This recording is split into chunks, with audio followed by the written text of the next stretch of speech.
Welcome to my channel, The Resting Mind. Have you ever wondered why the biggest place imaginable feels silent? Stars burn, worlds move, yet space feels like quiet itself. Tonight we'll explore why. As you settle in, you might notice how quickly the world becomes quieter. Rooms soften, corners blur. Even familiar sounds, your own breathing, a distant fan, a single car passing far away, start to feel like they belong to another layer of reality. And in that quiet, a question that usually stays hidden can rise gently to the surface. Why is the universe so quiet if it's so full of things? It's a strange feeling, because when you picture the cosmos, you probably imagine motion everywhere. Stars burning, planets spinning, galaxies turning like slow whirlpools. You might imagine collisions, explosions, storms of light. And yet the deeper you look, the more the universe seems to offer a kind of hush, an enormous silence that doesn't match the crowded image in your mind. If you've ever stared at the night sky and felt something like that, an almost peaceful loneliness, you already know the mood of this mystery. It isn't a scary thought. It's more like standing in a vast library after closing hours, surrounded by shelves of stories you can't quite reach, hearing nothing but your own presence. And tonight, we're going to explore that hush. Not in a rushed way, and not with the goal of solving the universe like a puzzle. Instead, we'll let the question guide us slowly. What does quiet mean out there, where there's no air to carry sound? What kinds of signals do exist, but arrive faint and scattered? And what does it mean that the universe can be full and still feel silent? If you like these calm journeys through science and wonder, you can gently support the channel by liking the video and subscribing for more slow, sleep-friendly explorations. And now, with nothing to force and nothing to chase, let's begin. To understand this, we need to start with something simple, almost ordinary. The way quiet is created, even here on Earth. In daily life, quiet usually means the absence of sound. But sound is a very specific kind of event. It needs a medium. It needs air, water, wood, a wall, something that can be nudged into vibration so that the vibration can travel as a wave.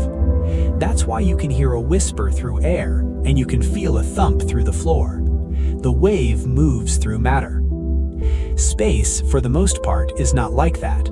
It's not empty in a philosophical sense, but it is astonishingly thin in a physical one. Between stars, there are particles, atoms, dust, faint gas, but the average spacing is so enormous compared to a room on Earth that there isn't a connected fabric to carry sound the way air does. So the first reason the universe seems quiet is almost literal. The kind of quiet we're used to doesn't apply. There are no sound waves traveling between planets like a distant drumbeat. If a star were to flare, there would be light and charged particles and changes in magnetic fields, but not sound, not the kind your ear recognizes. And yet, even if you know that fact, the mystery doesn't go away. Because when people say the universe is quiet, they often mean something else. They mean, where are the messages? Where are the obvious signs of life? Why isn't the sky filled with transmissions, like a crowded city filled with overlapping radio stations? It seems simple, but the expectation itself is worth examining. We live on a planet where life is everywhere, where signals are constant, where the air is thick with voices and data. In a single apartment building, there are 100 devices emitting invisible waves. In a single city, there are millions. It becomes easy to assume that full automatically means loud. But the universe plays by different rules of scale. The universe is full in one way and quiet in another. And the space between the things, between the lights, matters as much as the things themselves. This raises another question. If space is mostly thin and silent, what does travel through it? What can cross that distance? And why does it fade into quiet? Light crosses space. Radio waves cross space. Heat in the form of infrared radiation crosses space. Tiny particles, neutrinos, cosmic rays, move through it, barely interacting with anything at all. In other words, the universe is not silent in the sense of nothing is happening. It is quiet in the sense that what is happening is spread out, diluted, and often beyond the range of our senses. Imagine standing on a shoreline at night. Far away, beyond the curve of the sea, a ship turns on a lamp. The lamp is real. It is bright where it is. But from your position, it becomes a tiny, trembling dot, almost indistinguishable from the stars. The ocean didn't remove the light. Distance did. The reason is simple physics. As a signal spreads outward, it covers more and more area. If you send a beam in all directions, its energy has to cover an ever-growing sphere, so the amount that reaches any single point drops quickly. This is sometimes described as the inverse square idea. Double the distance, and the same signal is spread across 4 times the area. That means even powerful events can become faint whispers at cosmic distances. A star can pour out more energy in a second than a civilization might use in centuries. But if you're far enough away, it can still appear as a quiet point among many. The universe can be a place of enormous energies and still feel like silence, because the energies are not concentrated where you are. And there is something else. Time is woven into distance. The farther away you look, the older the light is. The light from the moon is already more than a second old when it reaches you. The light from the sun is about 8 minutes old. The light from nearby stars may be years old. From distant galaxies, it can be millions or billions of years old. So when you ask, why is it quiet right now? You are also asking, what time am I listening to? You might be listening to a universe that hasn't had time to send its most recent stories to your corner yet. Or you might be listening to a universe whose stories were sent long ago and have thinned out across an ocean of time. To understand this, we need to separate 2 kinds of quiet: the quiet of sound and the quiet of signals. One is about air and vibration. The other is about distance, time, and attention. When it comes to signals, your brain has a habit. It expects patterns. If you've ever thought you heard your name in the murmur of a crowd, or felt a phone vibration that wasn't there, you've experienced a kind of prediction. The mind leans forward into uncertainty and tries to shape it into meaning. In a way, that same instinct exists in our civilization when we look at the sky. We build instruments, we tune them, we listen. And because we know we can transmit, we assume someone else might be transmitting too. For centuries, people believed the universe was filled with a kind of music of the spheres, a harmony that could be sensed if only one had the right hearing. Later, we learned that the universe is not filled with sound in that way, but the idea of cosmic communication remained. It just shifted from vibration to radio, from mythic harmony to technology. Radio feels especially natural because it can be broadcast. A small antenna can send a signal that crosses continents. A strong transmitter can cross a planet. So it seems like a natural bridge between distant worlds. But radio has a quiet problem. Unless you focus it into a narrow beam, it spreads. And because it spreads, it weakens. The radio noise of a planet like Earth becomes harder to detect as you move away. At some distance, it becomes indistinguishable from the background. Not because it stops existing, but because it becomes too faint compared to everything else. And the background matters. Space is not a perfectly blank canvas. There is always some level of hiss, the glow of dust, the faint warmth of galaxies, the leftover light from the early universe. Your instruments sit inside that ocean of faintness and try to pick out a specific thread. This is why the sky can feel quiet, even if signals exist. The universe is like a room filled with whispers, but the whispers are separated by miles and layered under a constant, gentle wind. But why does this happen when the universe is so full of stars? Shouldn't a full galaxy automatically produce a loud chorus? The answer begins with an uncomfortable thought. Full, at cosmic scale, still means mostly empty. A galaxy can hold hundreds of billions of stars and still have enormous gaps between them. The spaces are so vast that even light takes years to cross from one star to the next. The galaxy is dense compared to intergalactic space, but it is still a place where separation dominates. And once you accept that separation is normal, quiet starts to look less like a mystery and more like an expected feature of the cosmic design. Now we can step a little deeper. The universe is quiet because distance makes most things faint. But the universe is also quiet because our ways of listening are narrow. Your ears hear a tiny slice of the world, a band of vibration in air. Your eyes see a tiny slice of the electromagnetic spectrum, a thin window of light. Even your skin, which feels heat and pressure, is tuned to survival on a planet, not to the full variety of cosmic signals.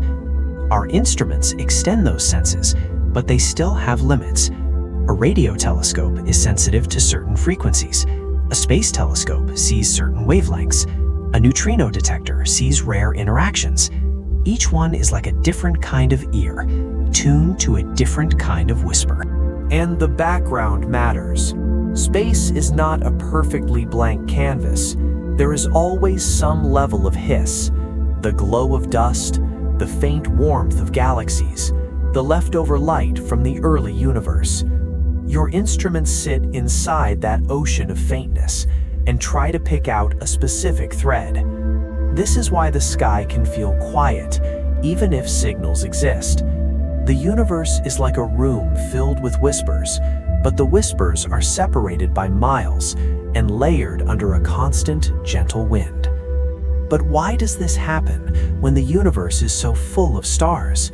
Shouldn't a full galaxy automatically produce a loud chorus? The answer begins with an uncomfortable thought. Full, at cosmic scale, still means mostly empty. A galaxy can hold hundreds of billions of stars and still have enormous gaps between them. The spaces are so vast that even light takes years to cross from one star to the next. The galaxy is dense compared to intergalactic space, but it is still a place where separation dominates. And once you accept that separation is normal, quiet starts to look less like a mystery and more like an expected feature of the cosmic design. Now we can step a little deeper. The universe is quiet because distance makes most things faint, but the universe is also quiet because our ways of listening are narrow. Your ears hear a tiny slice of the world, a band of vibration in air. Your eyes see a tiny slice of the electromagnetic spectrum, a thin window of light. Even your skin, which feels heat and pressure, is tuned to survival on a planet, not to the full variety of cosmic signals. Our instruments extend those senses, but they still have limits. A radio telescope is sensitive to certain frequencies. A space telescope sees certain wavelengths. A neutrino detector sees rare interactions. Each one is like a different kind of ear, tuned to a different kind of whisper. So, when we say quiet, we often mean quiet in the band we're listening to. The universe could be vibrant in another channel, and we would call it silence simply because we can't hear it yet. And there's another subtle limit. We are listening from inside a noisy place. Earth has an atmosphere, a magnetic field, a sun nearby, a civilization full of electronics.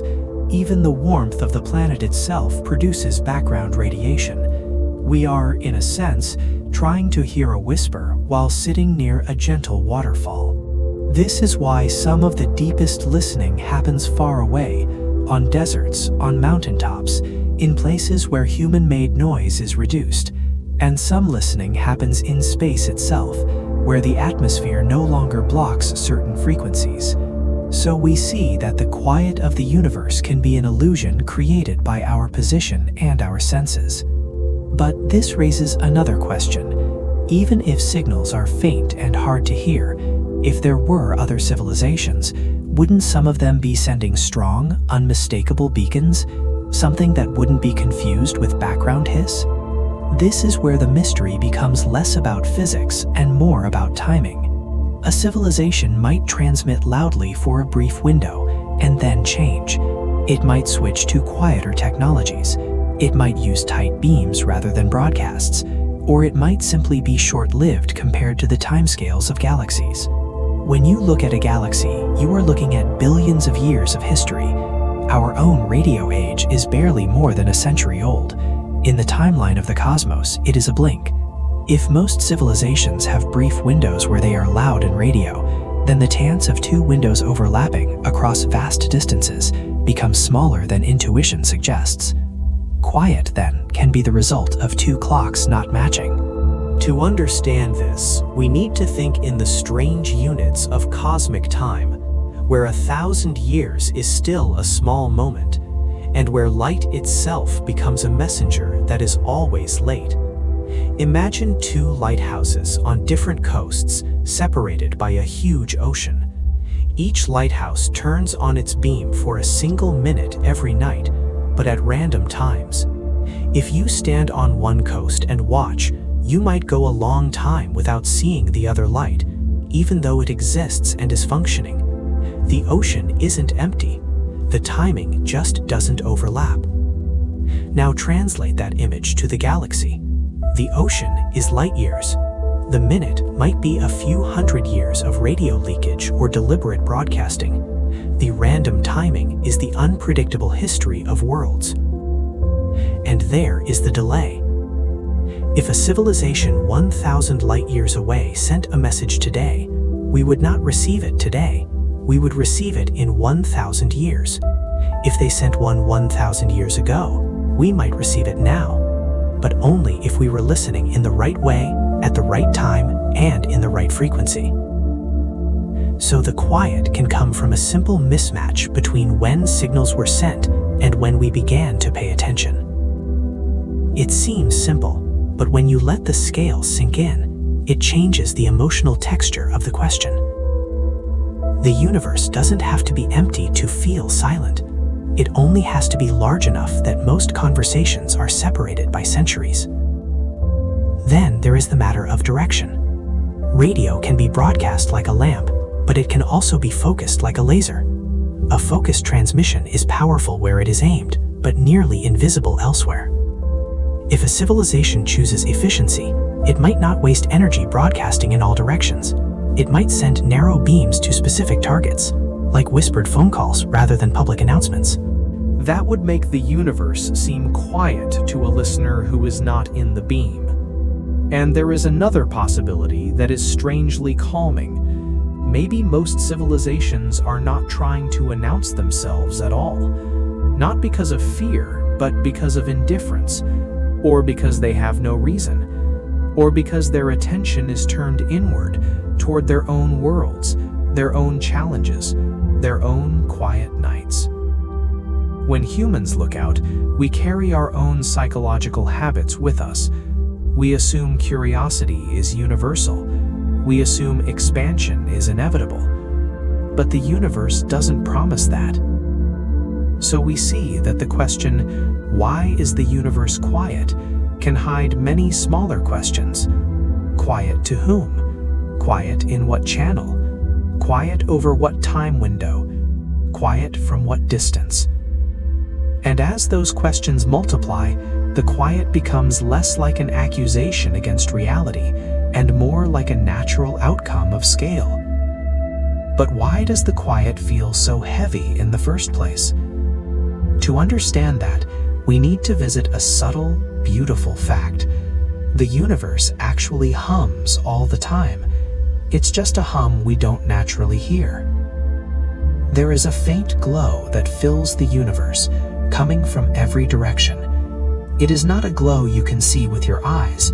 It is a kind of afterimage from the early universe, a relic of a time when everything was hotter, denser, and closer together. As the universe expanded and cooled, that ancient light stretched into microwaves.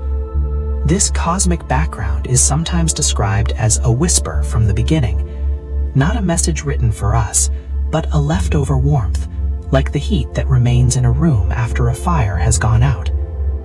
If you could translate that microwave glow into sound, it would not be silence at all.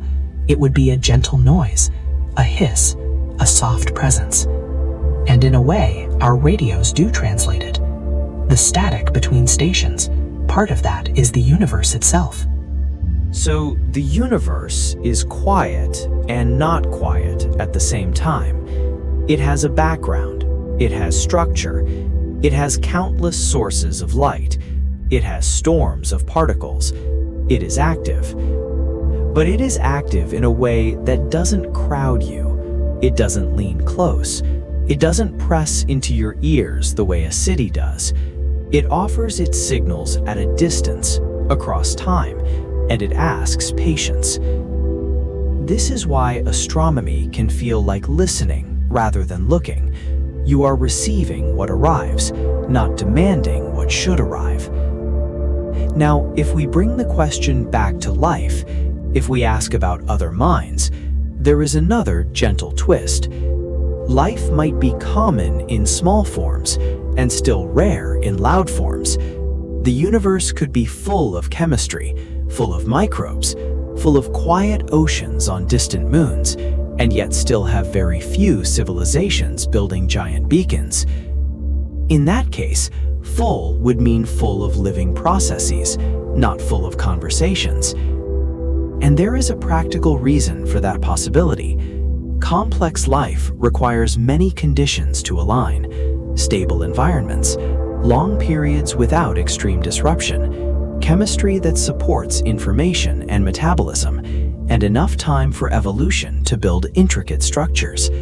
On Earth, it took billions of years for life to go from simple cells to creatures that could build radios. If that path is not guaranteed, then the universe can be rich with potential and still sparse in technological voices. But why does this happen when the universe has so many planets? Because numbers alone don't remove constraints. A vast library can still have only a few books in the language you can read. In the same way, a galaxy can have countless worlds and still have only rare windows where the conditions align for a civilization that emits signals we can recognize.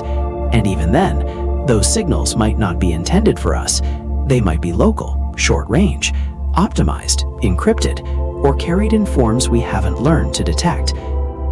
So the quiet remains, not as a single answer, but as an intersection of many small, reasonable explanations. To understand this, we need to bring the scale closer again and look at the actual loudness of our own planet from the perspective of deep space. From inside our lives, Earth feels loud. It is full of speech. It is full of engines. It is full of music and constant digital flow. But almost all of that loudness is trapped close to the surface. Sound does not leave the atmosphere. Light does, but most of our artificial light is dim compared to the sun. Our radio leakage, the unintentional broadcast of television, radar, communications, does leak out, but it becomes weaker with distance. If you move far enough away, Earth becomes a small dot in the sun's glare, and the dot's radio signature becomes a faint smear in the noise. In other words, Earth is not a cosmic lighthouse. It is more like a house with curtains drawn, letting a little light escape through the edges. We could choose to be louder. We could build strong, deliberate beacons and sweep them across the sky. But that takes sustained effort and energy, and it requires a shared reason to do so. Civilizations do not automatically choose that. They choose what serves them. So when we ask, why isn't the universe full of obvious signals? We might also be asking, why isn't everyone sending postcards to strangers? And the honest answer is that most beings, if they exist, may not be interested in that. But even if someone is interested, the challenge remains. Which frequency? Which modulation? Which pattern? We assume radio because it's convenient to us. Another civilization might use optical lasers, or they might use low-frequency waves, or something more exotic. And if we're not tuned to that channel, it would be silent to us. This is not pessimism. It's simply a reminder that detection is a relationship between sender and receiver, not a property of the universe alone. So we see that the universe can be quiet because our listening is like dipping a cup into the ocean and deciding the ocean is empty if the cup comes back clear. The ocean is there, the cup is small. But this raises another question. If the universe is quiet because we are listening through a narrow window, can we widen the window? Can we, in principle, hear more? Yes, and the story of science is, in many ways, the story of widening our senses. We learned to see invisible colors. We learned to detect gravitational waves, ripples in space-time itself. We learned to count tiny particles that pass through the Earth. Each new method turns a kind of silence into a kind of signal. And yet, no matter how much we widen the window, the universe will still be spacious. Signals will still be diluted. Time will still separate events. In other words, even in a future where we hear more, the cosmic hush may remain as a feature, not a bug. To understand why that feature might be meaningful, we can step into a quieter, more philosophical space. What if the universe's silence is not emptiness, but room? To understand this, we need to be careful with a quiet misconception, the idea that space is empty. Space is not a container with nothing inside. It is a place with fields, with radiation, with particles so sparse that they rarely meet, and with gravity shaping the paths of everything. But what makes it feel empty is how thin it is compared to the air around you. If you scoop a jar of air from your room, it contains an enormous number of molecules. They are crowded. They collide constantly. That crowding is what allows a pressure wave to travel, what allows sound to exist. In the space between stars, the number of particles can be so low that a single atom might drift for a long time before it meets another. The jar of space is vast, but the contents are scattered. This thinness doesn't stop light, because light doesn't need a medium the way sound does. But thinness does matter for how energy spreads and how signals survive. A whisper in a quiet room can still reach you because the room is small.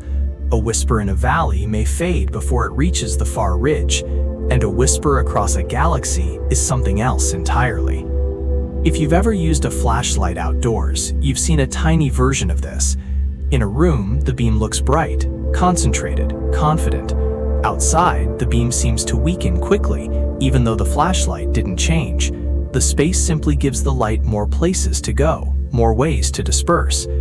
Cosmic signals are like that, except the outdoors is unimaginably large.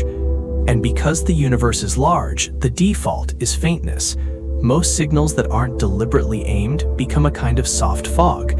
You can still measure the fog, you can still learn from it, but it won't feel like a voice speaking directly to you. So the first deep lesson is this: quiet is the natural sensory experience of a creature living on a small planet inside a huge, thin universe. But there is a second deep lesson. Even when signals exist, recognizing them is not automatic. Recognition requires expectation. It requires pattern matching. It requires knowing what you're looking for. That's why the search for other civilizations is not only a search for energy, but a search for structure, an arrangement that looks less like nature and more like intention. And here, the universe becomes quiet in a new way. Nature itself produces many patterns, many rhythms, many repeating signals. Pulsars can tick with astonishing regularity. Stars can pulse, planets can eclipse. Even rotating galaxies can produce faint periodic changes. If you're looking for a signal that says hello, you have to distinguish it from the universe's own natural music. So quiet can also mean ambiguous. The sky contains many sounds in metaphorical form, But separating message from mechanism is difficult. This raises another question. How do we actually listen, in practice, to something so faint and far? Radio telescopes are one answer. They are, in a sense, enormous ears. But they don't listen the way humans listen. They don't hear tones in air. They measure tiny changes in electromagnetic energy arriving from the sky and convert those changes into data we can analyze. A single radio dish gathers waves across its surface, focusing them to a receiver. That receiver is cooled and protected because even warmth inside the equipment creates noise. The goal is to distinguish a faint cosmic signal from the background of the instrument itself. And the background is always there. Even a perfect instrument would still face the sky's own natural static, the radio glow of our galaxy, the emissions of distant quasars, the faint afterglow of the universe's early heat, and the countless small sources of radiation spread across space. So listening becomes an act of subtraction. You learn the shape of your own noise and you remove it. You learn the patterns of known natural sources and you filter them. What remains might include something unexpected, but it might also be a new kind of nature. This is why quiet can be misleading. It suggests nothing is arriving. In reality, a great deal is arriving. The difficulty is that most of it arrives as a thin drizzle rather than a clear sentence. Now consider what would be required for a signal to stand out. It would need to be strong enough, narrow enough, patterned enough, and persistent enough that it rises above the drizzle. That is possible, but it requires intention and resources. On Earth, we can create such signals. We can create narrowband transmissions, focused beams, repeating sequences. But we rarely do it at the scale of the stars because it is expensive and because we have not collectively decided that broadcasting is a priority. So when you imagine a galaxy full, picture not a crowded room, but a city seen from a mountain on a moonless night. There are lights everywhere, but they are small points. Between them, there is darkness. The city is full, yet the mountain is quiet. Now add one more layer. The universe is expanding. Over immense timescales, space itself stretches, and as it stretches, the waves traveling through it stretch too. Light becomes redder, radio waves become longer, energy per photon effectively decreases. This doesn't erase signals, but it does shift them, and it can move them out of the bands we are looking at. So listening is not only about distance, it is also about drift. A signal emitted at one frequency long ago may arrive at a different frequency now, depending on cosmological scale. That means even a steady beacon could appear changed across huge distances. And still there is more. Not all signals travel freely. Dust and gas can absorb certain wavelengths. Magnetic fields can scatter charged particles. Some frequencies are blocked by Earth's atmosphere. The universe contains transparent windows and opaque curtains. If you listen in the wrong window, the universe seems quieter than it is. So the quiet is partly a matter of selecting the right window. This raises another question. If the universe is full of matter and energy, why do we feel like it's mostly nothing between galaxies? Because density drops dramatically as you move outward. Inside a galaxy, stars are relatively close in cosmic terms. Between galaxies, the distances are even larger, and matter becomes even thinner. Much of the universe's volume is in these vast voids, regions with very few galaxies. The mass is still there in some form, including dark matter, but the visible structure is sparse.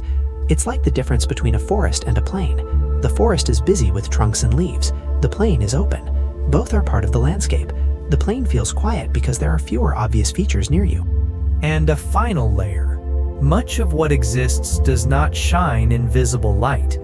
Dark matter does not emit light the way stars do. Cold gas does not glow brightly. Planets are mostly dark unless lit. So a universe can be physically full and visually quiet, simply because the things inside it are not luminous. When you combine all of these layers, thinness, spreading, expansion, absorption, non-luminous matter, you get a cosmos that is rich and still subtle. And subtleness is what your mind reads as silence.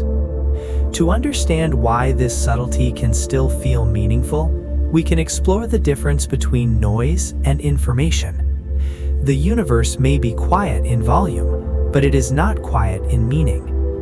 Noise is what happens when many signals overlap in a way that makes them hard to separate. A crowded cafe can be loud and still leave you with very little information. A quiet room can carry a single sentence clearly. In the universe, much of what arrives is faint and overlapping. That can feel like noise. But within that faintness, there are patterns that reveal deep truths. The spectrum of a star tells you its chemistry. The wobble of a star tells you about orbiting planets. The timing of a pulsar tells you about gravity. The shape of galaxy distributions tells you about the history of expansion. So the universe's quiet is not a lack of content. It is a different distribution of content, less volume, more patience. This is why astronomy is often done by integration. You gather light for a long time. You stack measurements. You wait. You let the faint become visible by giving it time. A camera on a phone can capture a bright scene instantly, but to capture a faint nebula, you might expose for minutes or hours, allowing the small trickle of photons to build into an image. Listening to the universe is similar. If a signal is extremely faint, you can sometimes reveal it by collecting data over long durations and looking for consistent structure. But if the signal is not consistent, if it is brief or drifting or rare, then you need a different strategy. And that brings us back to the question of other civilizations. Even if they exist, their signals may not be stable in the way our instruments prefer. A civilization might send short bursts. It might encode information in a way we don't recognize. It might communicate primarily within its own system, using methods that do not leak outward. Or it might exist in a time period far from ours. So the quiet can persist, not because no one is there, but because detection is a narrow handshake between two distant minds. It seems simple, but it also invites humility. When we don't hear, it doesn't necessarily mean there is no one to hear. It may mean we are early, or we are late, or we are listening at the wrong angle. And this humility is sleep-friendly. It softens the need for a dramatic conclusion. It replaces urgency with patience. To understand this, we can borrow a bedtime metaphor. Think of how you fall asleep. The world continues outside your window. Cars pass, people speak. The city does not stop. But as you drift, you hear less, not because reality vanishes, but because your attention narrows, your senses filter, and your mind chooses what to keep. In a similar way, our species has a narrow band of cosmic attention. We are just beginning to learn what to filter, what to amplify, and what to interpret. The universe has been speaking in faint ways for billions of years. We have only recently built the tools to notice. So perhaps the universe is quiet, the way a distant conversation is quiet, when you are not yet close enough to understand the language. And now, with that metaphor in place, we can gently approach the emotional center. The quiet can feel lonely because we project the human meaning of silence onto the cosmos. But cosmic silence is not social silence. It is physical scale. Once you separate those, the night sky can become less lonely and more spacious. And in that spaciousness, you can rest. There is one more calm thought that helps. The universe is not optimized for our comfort, but it is also not optimized for our fear. It simply is. And because it is large, it naturally produces a lot of quiet between events. On Earth, we can walk from one house to another in minutes. In the galaxy, you could travel for years at the speed of light and still not reach another star's neighborhood. That distance creates a kind of natural separation. If life exists, it is likely isolated into islands, solar systems, separated by enormous oceans. In an archipelago, you might have many islands and still have long stretches of open water between them. You might stand on one island and see nothing but sea. That doesn't mean the other islands do not exist. It means the ocean is wide. And even if you had a radio, the waves would weaken across that water. So the quiet is built into the geography of space. Now, some people ask this question with an additional tension. If the universe is so old, shouldn't someone have reached everywhere by now? It's a natural human intuition because we imagine progress as expansion. But expansion across light years is not like expansion across continents. It is slow, costly, and constrained by physics. Even if a civilization could send probes, the process would take immense time. The galaxy is big enough that even a determined spreading could still leave many regions untouched for a very long time. And if civilizations are rare, the gaps become larger. There is no need to make this into a gloomy thought. It can be a quiet comfort. It means the universe is not a place where everything is already crowded. There is still room for first discoveries, room for new stories, room for worlds to remain unvisited. So we see that quiet can also mean unoccupied by us, which is simply the normal state of a vast place.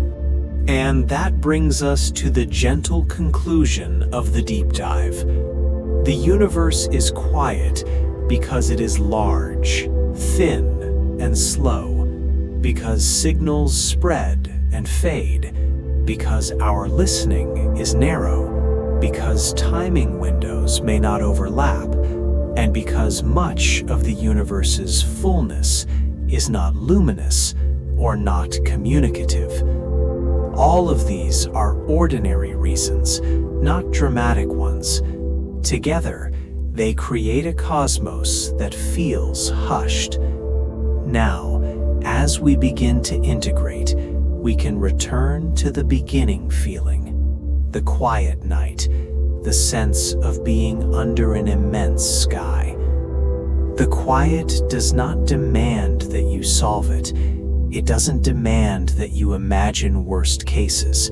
It invites a different response, curiosity that is slow, and wonder that does not rush. So tonight, if you feel the hush of the universe, you can let it be a kind of permission. Permission to slow down, permission to stop trying to fill every gap with noise, permission to accept that some spaces are meant to be open.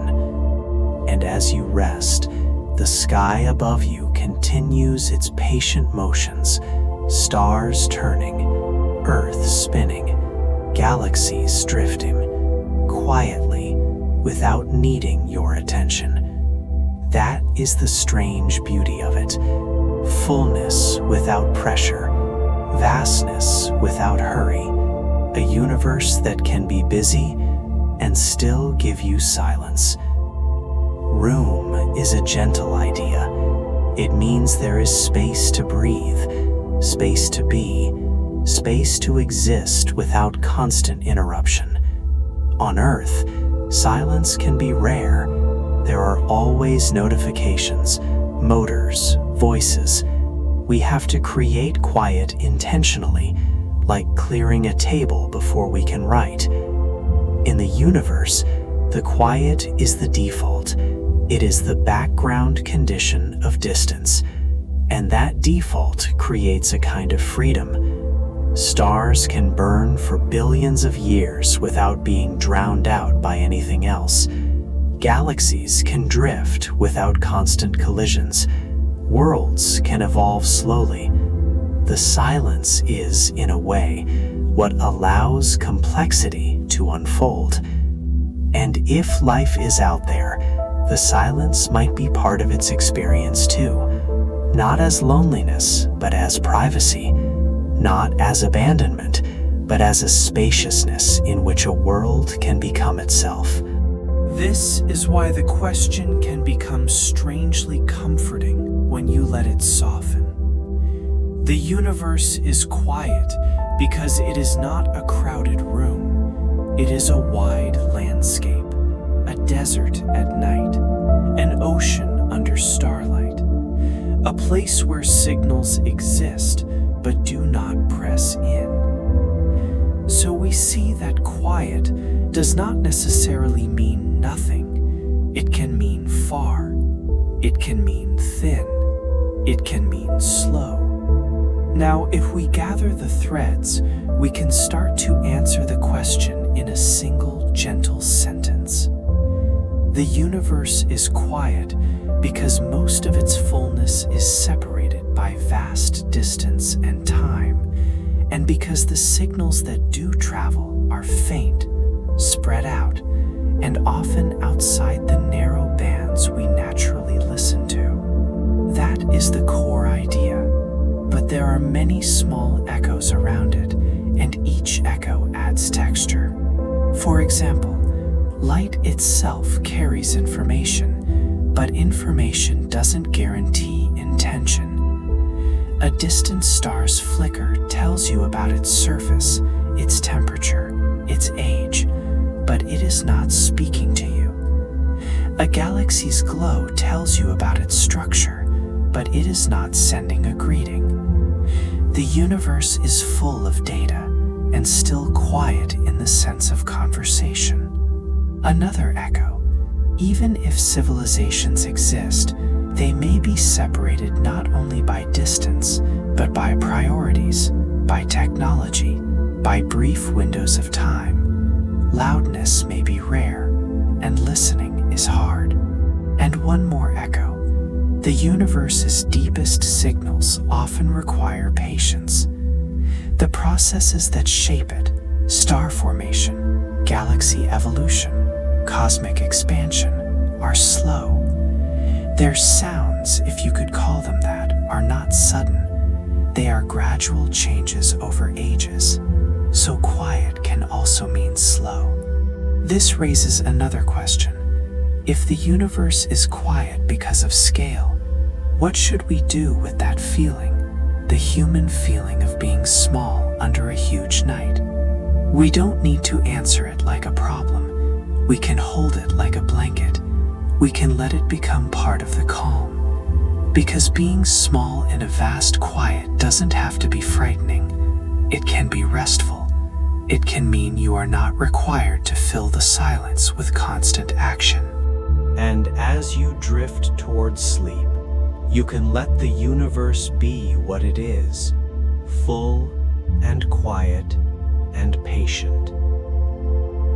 To understand this even further, it helps to remember that listening does not have to mean radio. In recent years, humans have begun to sense the universe in new ways, like adding new instruments to an orchestra. Gravitational waves are one example. They are not sound waves in air. They are tiny ripples in space-time itself, produced when massive objects accelerate, like two black holes spiraling together. By the time those ripples reach Earth, they are unimaginably small. Detecting them required instruments so sensitive they can measure changes smaller than an atom's width across kilometers. And yet, when we detect them, it is like hearing the universe in a new register. The cosmos was always producing those ripples, It wasn't silent. We simply didn't have the right ear. Neutrinos are another example. They are tiny particles that pass through matter almost without interacting. Trillions pass through your body every second from the sun and from distant sources. We rarely notice because they barely touch us.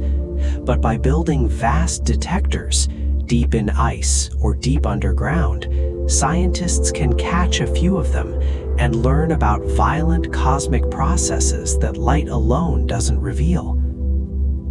These new senses change the meaning of quiet.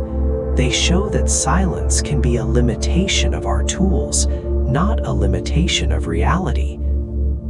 And they also reinforce something soothing. The universe is not obliged to communicate loudly in any one channel. It can be rich but subtle. It can be active but diffuse. It can carry signals that require patience and humility. So when you ask why the universe is quiet, you can also hear another question underneath. What else is there that we haven't learned to sense yet? There may be whole layers of cosmic activity that are currently quiet to us simply because our instruments are still young. And that is not a failure. It is a stage of growth. If you've ever learned a new language, you know this feeling. At first, the world is full of speech that sounds like noise. Then slowly, patterns appear, words emerge, meaning arrives. The world becomes less silent, not because it changed, but because you did. In the same way, the universe may become less quiet to our species over time, not by becoming louder, but by becoming more legible.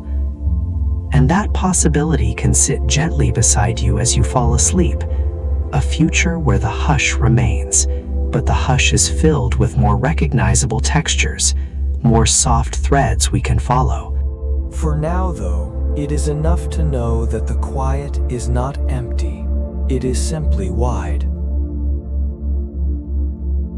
And now, as we approach the calm end of our exploration, we can gather the feeling of it into a simple image.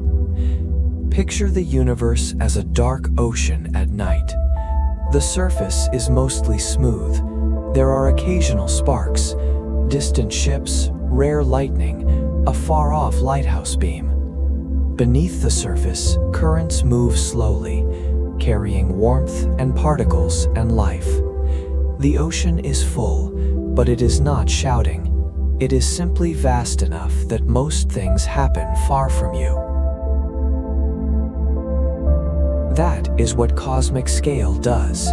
It turns even intense events into faint glimmers at a distance. It turns many conversations into isolated islands of experience. It turns full into spacious. So if you ever feel uneasy when you look into the night sky, you can soften that feeling with a thought. The universe is not ignoring you. It is not silent in a personal way. It is quiet in a physical way, the way mountains are quiet from far away, the way a distant city becomes a constellation of lights, the way a snowfield at night can hold motion without sound. And if you ever feel comforted by the night sky, you can understand why. The universe offers quiet by default. It offers distance as a kind of peace. It offers you the reminder that you do not have to match the noise of the world to be real. Tonight, you can let the question remain open without tension. You can let it drift, like a slow satellite passing overhead. And you can return to the simplest truth we began with. The universe is full of things, but most of those things are far apart, and the signals between them are faint and patient. In the end, the quiet is not a sign of nothingness, it is a sign of scale. And as you rest, that scale can become a lullaby, not because it explains everything, but because it gives your mind permission to stop demanding immediate answers. Sleep well, let the room darken, Let the thoughts soften, and let the wide, quiet universe be what it is, while you do what you are always meant to do at night, drift. One last gentle detail before we let the night carry you. Even our word quiet is borrowed from human life. Quiet is what happens when the nearby world stops competing for your attention. And attention is a kind of spotlight. Wherever it rests, reality becomes vivid. Wherever it leaves, reality fades into background. For now, though, it is enough to know that the quiet is not empty, it is simply wide. And now, as we approach the calm end of our exploration, we can gather the feeling of it into a simple image. Picture the universe as a dark ocean at night. The surface is mostly smooth. There are occasional sparks, distant ships, rare lightning, a far-off lighthouse beam. Beneath the surface, currents move slowly, carrying warmth and particles and life. The ocean is full, but it is not shouting. It is simply vast enough that most things happen far from you. That is what cosmic scale does. It turns even intense events into faint glimmers at a distance. It turns many conversations into isolated islands of experience. It turns full into spacious. So if you ever feel uneasy when you look into the night sky, you can soften that feeling with a thought. The universe is not ignoring you. It is not silent in a personal way. It is quiet in a physical way, the way mountains are quiet from far away, the way a distant city becomes a constellation of lights, the way a snowfield at night can hold motion without sound. And if you ever feel comforted by the night sky, you can understand why. The universe offers quiet by default. It offers distance as a kind of peace. It offers you the reminder that you do not have to match the noise of the world to be real. Tonight, you can let the question remain open without tension. You can let it drift, like a slow satellite passing overhead. And you can return to the simplest truth we began with. The universe is full of things, but most of those things are far apart, and the signals between them are faint and patient. In the end, the quiet is not a sign of nothingness. It is a sign of scale. And as you rest, that scale can become a lullaby, not because it explains everything, but because it gives your mind permission to stop demanding immediate answers. Sleep well, let the room darken, let the thoughts soften, and let the wide, quiet universe be what it is, while you do what you are always meant to do at night, drift. One last gentle detail before we let the night carry you. Even our word quiet is borrowed from human life. Quiet is what happens when the nearby world stops competing for your attention. And attention is a kind of spotlight. Wherever it rests, reality becomes vivid. Wherever it leaves, reality fades into background.